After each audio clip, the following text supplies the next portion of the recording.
Bueno, vamos a otra cosa, porque pasó lo siguiente. Hablamos aquí de Carmina Burana, de los Carmina Burana.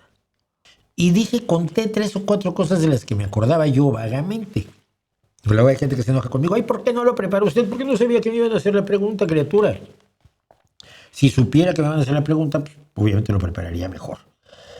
Pero entonces ahora preparé algo sobre los Carmina Burana. Queríamos hablar de Carmina Burana y por lo tanto esto es el renacimiento de nuestra sección Historias de la Música.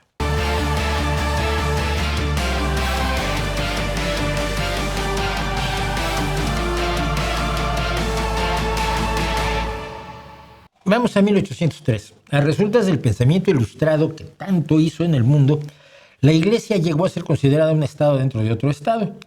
Esta idea le llegó a la archiduquesa María Teresa de Austria, diciéndole que la convence de secularizar las propiedades de la Iglesia en Bavaria o Baviera.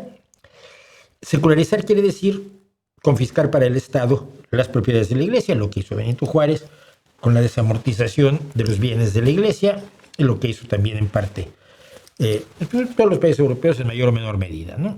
Porque el poder de la Iglesia era enorme en el medievo y a partir del Renacimiento los encargados del poder no querían tanta competencia. Bueno, entonces la Iglesia ya estaba siendo sometida a limitaciones, pero María Teresa de Austria, que eso es lo que nos importa ahora, decide secularizar las propiedades de la Iglesia en Bavaria o Baviera,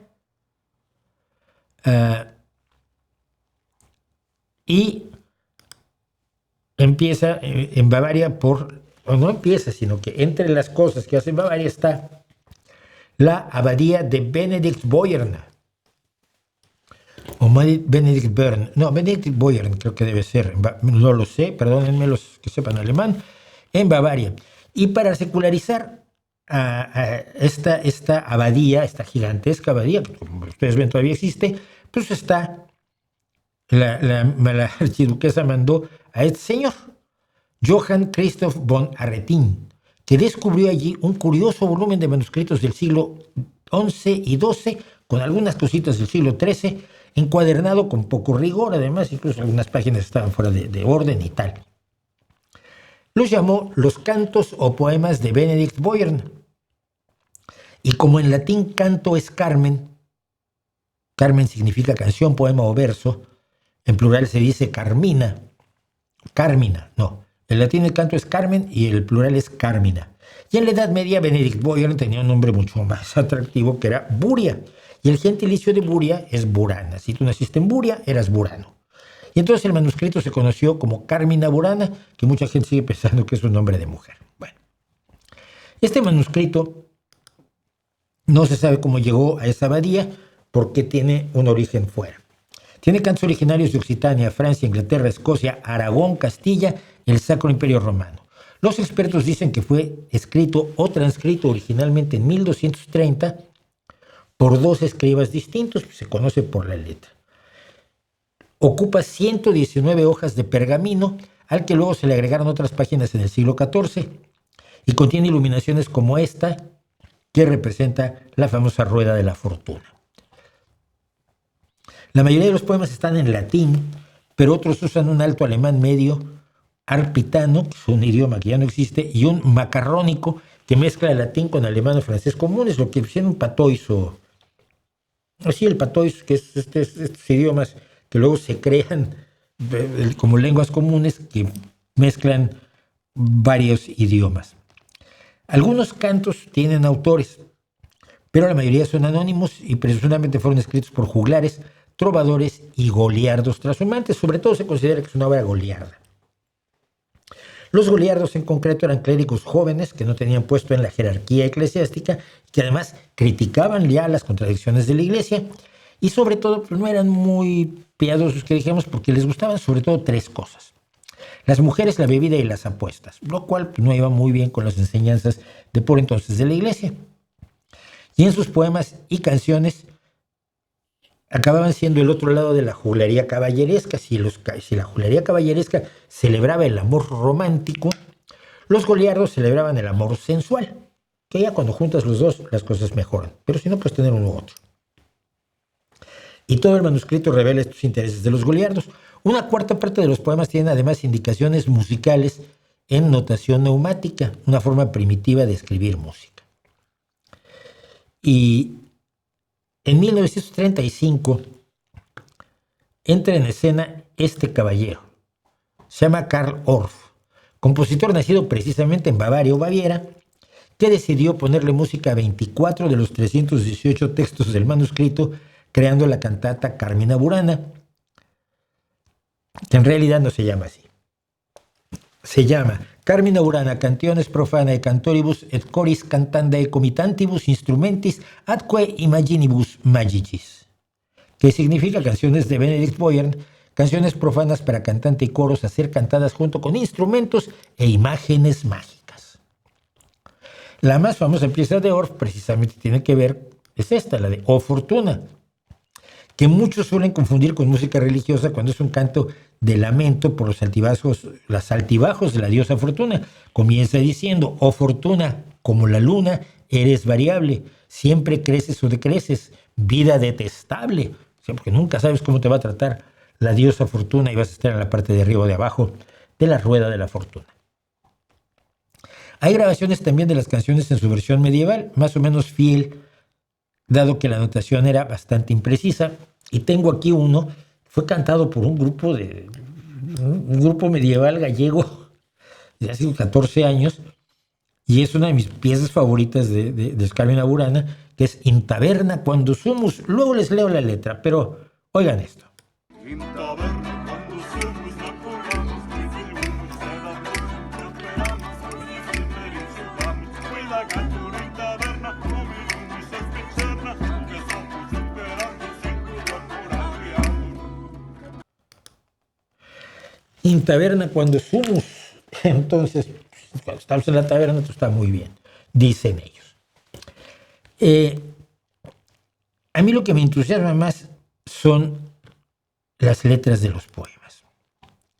Por ejemplo, en Vendedores de la Fe, estas son traducciones que mezclé, traducciones al español y traducciones al inglés y luego al español, porque hay cosas que tú las ves en latín y con el poco latín del que recuerdo, perdón, maestra Carmen, que me enseñó latín, sabes que se lo están inventando o lo están proyectando demasiado. Pero, por ejemplo, en Vendedores de la Fe dicen los goliardos: Judas se ganó su lugar en el infierno porque vendió a Cristo solo una vez.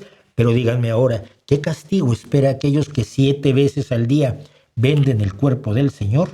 Refiriéndose, por supuesto, a dar 7 misas y cobrar por ellas. Pero lo mejor eran los poemas de amor. Entonces está, por ejemplo, este que es Amor Secreto. Ahora nuestro fragante lecho se demora esperando, desconocido para ti, eres muy deseada por mí, pero cuando te llamo no apareces, mi más íntima adorada. El lecho está ahí esperando, no precisamente para leerte poemas de amor. Esta escrita supuestamente por una mujer o escrita por un hombre en el papel de una mujer. El tendero me da color. Y dice: el tendero me da el color para ruborizar mis mejillas. Como verán ustedes, esto de que el maquillaje ahora se obligan a las mujeres, pues esto ya ocurría en el siglo XI o XII. El tendero me da el color para ruborizar mis mejillas. Así puedo casar a los muchachos. Gracias a ti por contejarme. Miradme, muchachos, y dejadme complaceros. Haced el amor, muchachos y muchachas adorables. El amor os hace intrépidos y os permite ser muy honorables. Miradme, muchachos, y dejadme complaceros. Bienvenido mundo, tú que estás tan lleno de alegrías. Yo seré tu esclava siempre segura en tu amor. Miradme, muchachos, y dejadme complaceros. Y si ustedes, yo siempre he pensado que los Beatles conocieron por lo menos porque tienen una canción que ustedes conocen que se llama Her Majesty. Dice: Her Majesty is a pretty nice girl, but she doesn't have a lot to say. Su Majestad es una chica muy buena, pero no tiene mucho que decir. Y al final dice: la quiero hacer mía. Y decían los goliardos en el siglo XII: si el mundo fuera mío, desde el mar hasta el Rin gustoso lo entregaría, porque la reina de Inglaterra yaciera entre mis brazos. Pregúntense ustedes si sí es un adelanto de los Beatles, la poesía goliarda de los Carmina Burana, que también se llaman Codex Buranos, Códice Buranos o Codex de Boyer, de los monjes, de los monjes benedictinos de Boyer. Y está la letra de cuando estamos en la taberna, que oímos un pedazo y dice: cuando estamos en la taberna no nos interesa dónde sentarnos, sino apresurarnos al juego que siempre nos hace sudar. Lo que sucede en la taberna es que el dinero se gasta. Más vale que preguntes antes. Si yo te lo digo, entonces escucha. Una vez por el tabernero los hombres libres beben ansiosamente, 2 veces beben por los cautivos, luego 3 veces por la vida, 4 por todos los cristianos, 5 veces por los mártires, 6 por los hermanos enfermos, 7 por los soldados en guerra, 8 veces por los hermanos errantes, 9 por los monjes disgregados, 10 veces por los navegantes, 11 por los desavenidos, 12 veces por los penitentes, 13 veces por los viajeros. Tanto el Papa como por el Rey, todos beben sin límite. La señora bebe, el señor bebe, el soldado bebe, el clérigo bebe, el hombre bebe, la mujer bebe, el esclavo bebe, la esclava bebe, el hombre activo bebe, el indolente bebe, el hombre blanco bebe, el negro bebe, el perseverante bebe, el vago bebe, el ignorante bebe, el sabio bebe. Y así se siguen como otro par de versos señalando que finalmente centenares beben, miles beben.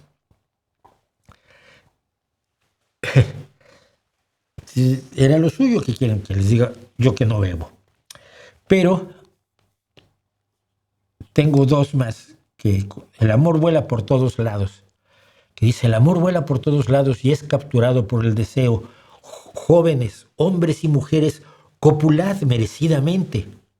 La muchacha sin compañero carece de placer y pasa las noches sola e ínfima, con su corazón anhelante. Es el destino más amargo.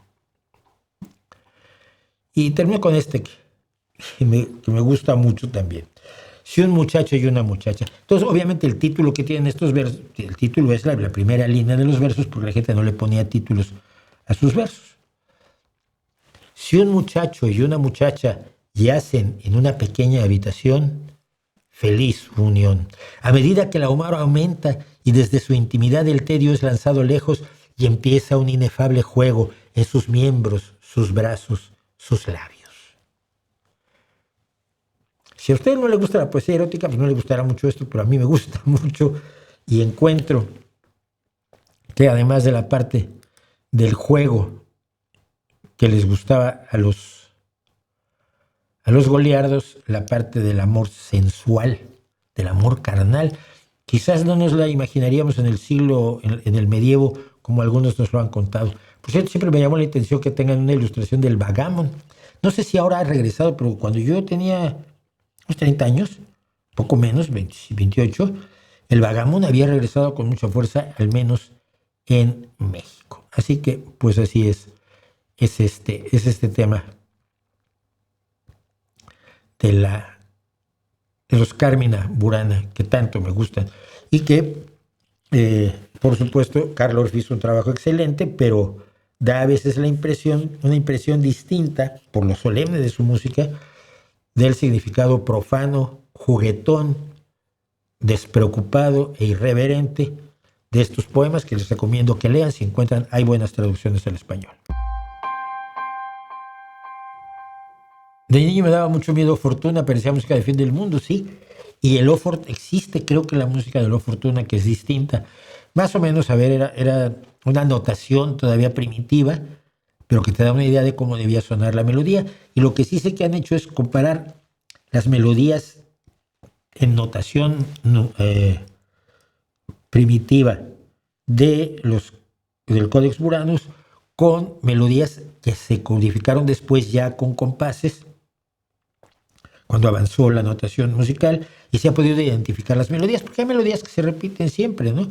Yo veía ahora cómo el Belachao tiene su origen en música klezmer judía. Pues sí, ¿por qué no?